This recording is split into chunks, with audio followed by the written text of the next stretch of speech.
Hi there. My name's Kurt Olson, and I am the founder and president of the International Disciple Making Initiative, the IDMI for short. And I just want to tell you a story. Hopefully, it'll be encouraging to you. Something that just sort of happened, or we just found out about, and just very exciting news in our ministry. So, this story goes all the way back to 2015.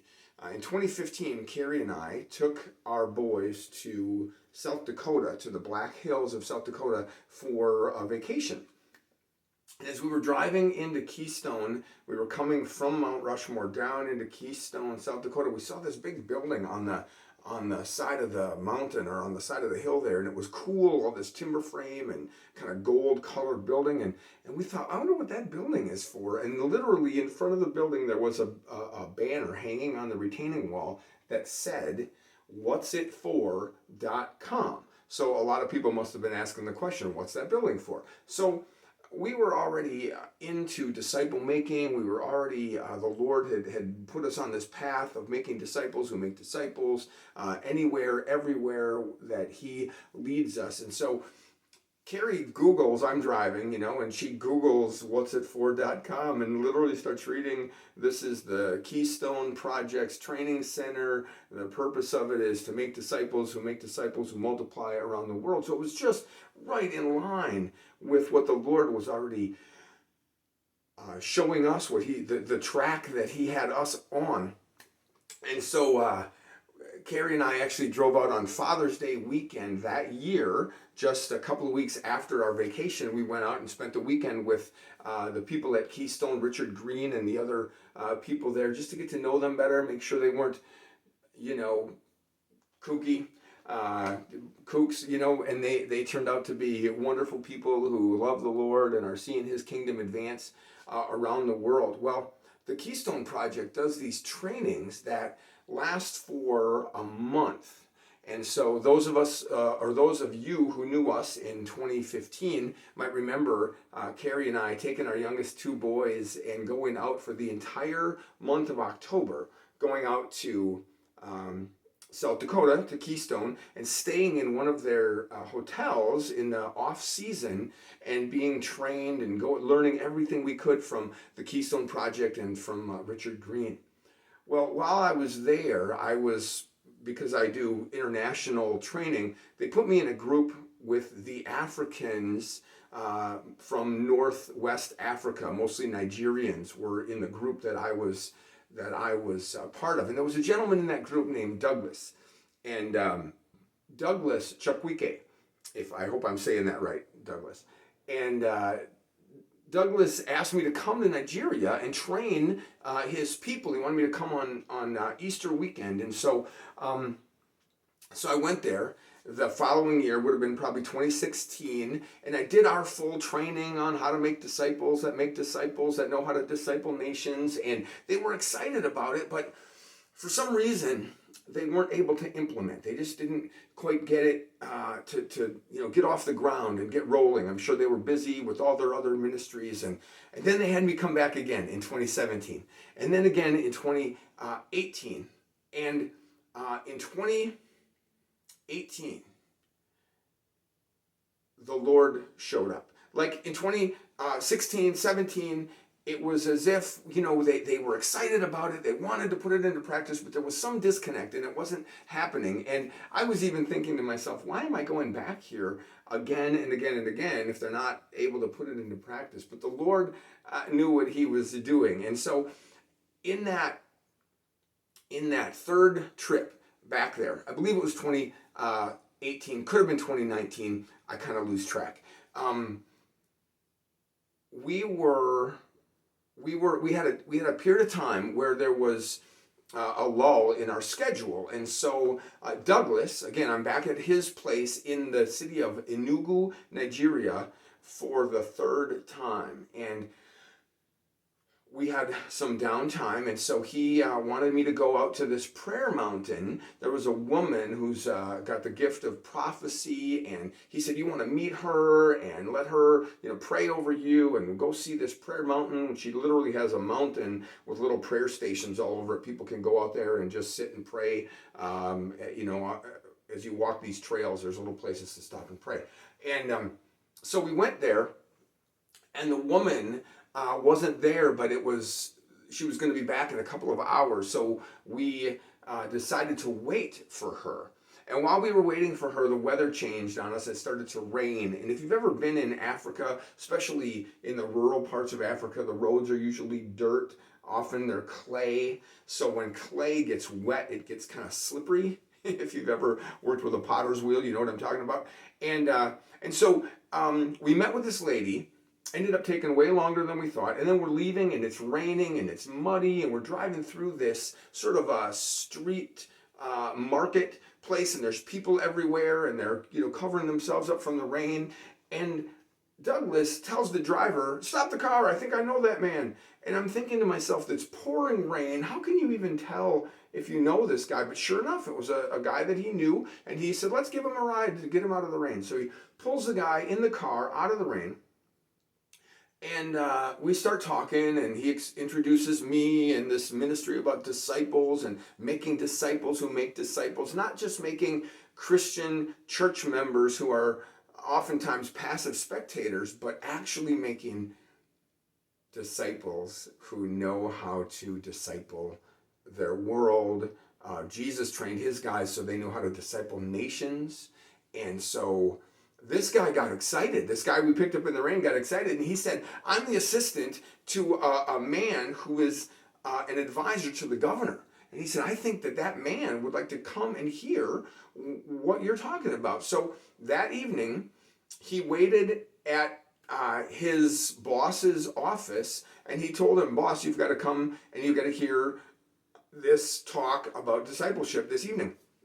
His boss didn't want to come. He didn't feel well. He said, I want to go home. I don't feel good. And this guy was persistent, and he drug his boss to that meeting. And I was just sharing whatever. I don't even remember what part of the training I was in that night, but I talked for an hour or two about discipleship. And that man got excited. The man who's an assistant to the governor got excited. And he said, "Oh my goodness, brother." He said, "My brother runs a Bible school in the jungle. Would you come tomorrow and speak to the Bible school students for 2 hours in the afternoon?"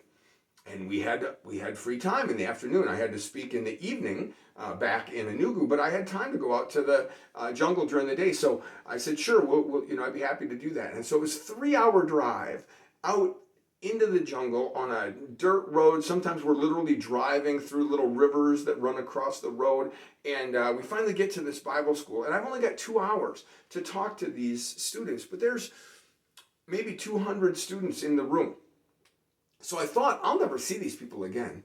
So I need to give them something that will last. I don't want to just give them a Bible verse that they already know or whatever. So what I told them was, I said, "Listen, how many of you have access to Google?" And most of the hands went up. I said, "Good, I want you to Google something called disciple making movements, and also Google something called the Discovery Bible Study, which tends to be like a seed of the church. And when we start Discovery Bible Studies and it's done correctly, it tends to multiply, tends to grow the kingdom of God." Well, and then I talked about discipleship and told some stories of some successes in other places in the world, and shared some scriptures with them, and I left. Thought I'd never see them again. The next morning, I was supposed to speak at a conference of the Pentecostal Fellowship of Nigeria. And I was supposed to speak. There was an all-day meeting of the Pentecostal Fellowship of Nigeria from like 10 in the morning until about 4 in the afternoon. And I was supposed to speak in the morning, 10:30, something like that. And they never came to pick me up. And I thought, what's going on? And they messaged me and they said, oh, we had a flat tire. When we were driving back from the jungle, we picked up some piece of metal or something in the tire. So we had to get the tire fixed so we could come pick you up and bring you to the meeting. So they didn't come pick me up till 1 o'clock in the afternoon. Well, the meeting's, half over, more than half over. And they bring me in and they sit me down right in the front row. And I just sit there and I'm waiting for my time to talk. And I'm supposed to just talk for 15 minutes about biblical discipleship and getting back to the powerful simplicity of the early church. And my time never came. And then the keynote speaker shows up. He had actually been on a plane where he was flying from. They had bad weather, so his plane was delayed. He got there late. He finally gives his talk, and he's standing on the stage looking down at me because he's, I'm in the front row. And I don't know this guy. I've never seen him before. Don't know who he is. And he gave a great talk. And then the man who's the MC for the day goes up on stage. He does the benediction. He does the closing prayer. And he's about to dismiss everybody to go home. And he looks down and sees me sitting in the front row. And it's like a light bulb goes on. And it said, oh, I'm supposed to let that guest speaker from America say something. And I forgot. So he says, brother, he tells everybody, don't go home, don't leave yet. We've got this guest from America, and he has something to share about discipleship. He told me I had 5 minutes. So what do you say in 5 minutes? So I stood up, and I asked these leaders, I said, how many of you feel like a babysitter? It was pastors and their wives, Pentecostal pastors and their wives from Nigeria. And I said, how many of you struggle with people in your congregation don't grow, they don't mature, you're preaching the truth week after week after week, and for some reason, there seems to be a disconnect. It doesn't seem to actually affect the way that they function in the world. And they felt that. That's something that most pastors can identify with. Well, this man who had been the keynote speaker got really excited. Like I said, I talked for 5 minutes. And after the meeting was over then, the man who had been the keynote speaker messaged Douglas, who was my host, and he said, Douglas, I need to have Kurt come speak at a pastor's meeting for an hour tomorrow morning. Douglas said, I can't do it, we're leaving town, and he was so persistent that Douglas kind of rearranged our schedule so that I could go speak to these pastors for 1 hour the next morning. And so went the next morning, spoke to those pastors, and this man, the keynote speaker, his name is Pastor David Ogbule. And he was, according to his words, he was changed, moved, shaken by the things that I shared in that 1 hour that next morning. And so we drove away to central Nigeria. I had to speak at a conference in central Nigeria, and he was messaging Douglas every day. And he said, when you guys come back, I want to meet with Kurt so that I can talk to him about coming and speaking in my pastors' conferences around the world. And that's actually what ended up happening. So I just got back from Nigeria. Right now, today is the 20th of May, 2021. In April of 2021, I was in Nigeria.